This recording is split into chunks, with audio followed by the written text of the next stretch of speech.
araw sa inyong lahat guys. Kasabong Luzon, Visayas, lalo na sa inyong aking mga followers, aking mga viewers, aking subscribers dito sa aking channel YouTube Kalyaw Kasabong TV. Sa araw na ito ngayon, magbigay naman ko ang konting tips sa inyong mga baguhan pa lang na nag-alagag manok. Na ang pag-alaga inyong manok, ang isa ka lugar na ginawa inyong manukan, hindi malawak. Ang kailangan lang, i-arrange nyo lang yan tulad ng ginagawa ko. Kung napansin nyo yung great talisay ko na yan, mahaba ang tali. Tapos may dapuan lang siya, hapunan niya kapag gabi. Kahit hindi nga gabi, pusa lang siya pumapatong doon sa dapuan niya. Iyan ang importante din sa manok natin, lalong lalo na kung may edad na, ihanda na natin, ikukondisyon na gagamitin natin pang personal na pag-entry sa industriya sa manok. Kaysa ikumparar mo sa manok na nakakulong lang. Ang manok na nakakulong lang, malambot, mahina talaga yan, mabagal kumilos, hindi katulad ng ganyan ang pinaglagyan sa isang manok na magalaw yan, mabilis kumilos. Ang manok kasi kung nakakulong lang, mabagal talaga yan kumilos, at saka mataas ang resting sa manok kapag hindi nakakulong. Yan ang tipo pinagdaanan ko na mismo yan.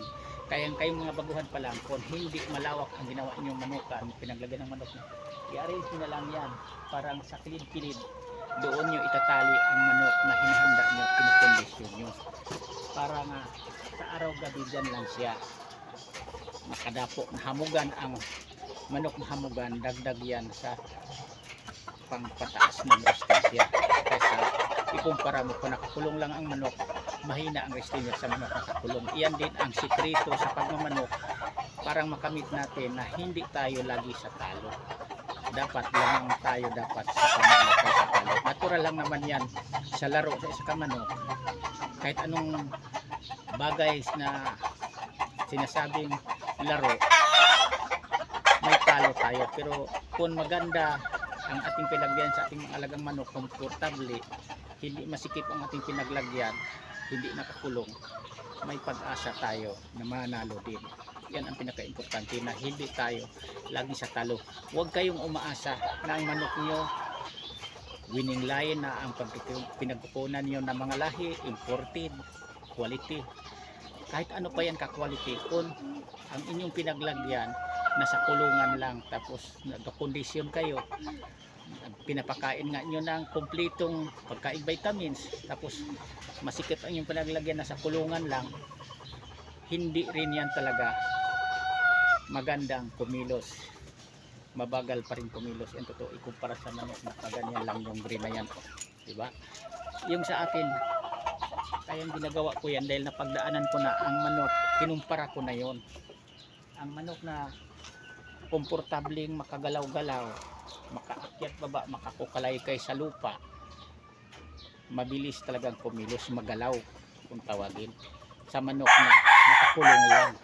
Kahit parihas ang ating pagbigay ng pagkain vitamins, pansinin nyo, ikumpara nyo, kung ang manok nyo isa nakakulong lang, ikumpara sa manok na kaganyan, nakatali, mahaba ang tali niya, nakaakyat baba siya, nakalipad-lipad, naka-exercise araw-araw, magkaiba ang kanilang resistensya, ang lakas, at saka ang bilis.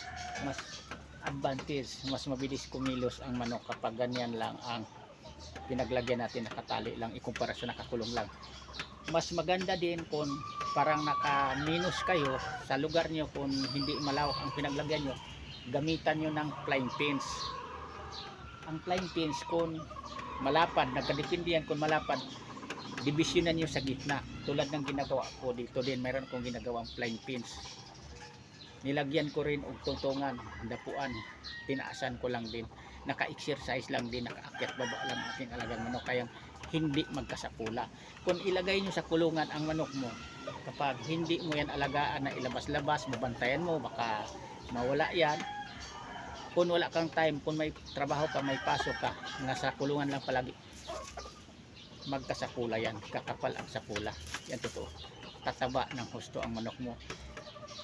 Minsan ang manok na may sapula, manipis ang pitso, makapal naman ang sapula. Pero ang manok na nakaganyan lang, hindi yan nagkakasapula kung nakatali lang, kasi naka-exercise siya. Sa umaga, bumababa, akyat baba. Yan, nakalipad-lipad siya tapos nakukulay kayo sa lupa. Kasi ang manok, kung pansinin nyo, ang manok na galing sa kulungan, ilagay mo sa lupa, kinakalay kay ang lupa, masaya siya, tuwan-tuwa siya, ikakaligo ang lupa. At saka yung inahin din, kung may naglilimlim kayong inahin, galing sa pugad yan, pagbaba yan, kukulay kay sa lupa yan. Masaya ang manok kapag nakukulay kay sa lupa, pinapaligo nila ang lupa. Kasi dagdag yan sa bukod na naka-exercise ang kanilang pakpak at saka paa, dagdag yan pang resistensya sa manok, lalo na kung gagamitin natin na panglaro ang ating alagang manok. Kayang sana mayroon kayong kunting matutunan, mga baguhan pa lang nag-alagang manok, parang hindi kayo lagi sa talo. Kailangan alagaan yung mabuti, ihanda nyo muna, tapos iwasan yung nasa halwa sa maliit na kulungan lang ang pagkukondisyon nyo. Ilagay nyo, ilipat nyo sa isa ka lugar na komportable siya makagalaw-galaw. Importante yan sa isa ka manok na gagamitin natin panglaro, pang entry sa larangan, sa industriya, sa laro sa manok. Pinaka-importante yan. Parang hindi na kayo lagi sa talo. Napagdaanan ko kasi yun. Kaya nasa manok din yan.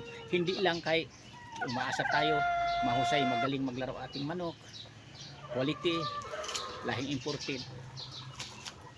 Pinaka-importante, sakto sa alaga. Quality na, sakto sa alaga, winning line pa. Lamang ka sa panalo kaysa talo. Yan lang, maraming salamat ulit sa Lord. Thank you. Bye-bye. Bukas ulit, masabi papaliwanag sa inyo. Maraming salamat sa inyong lahat.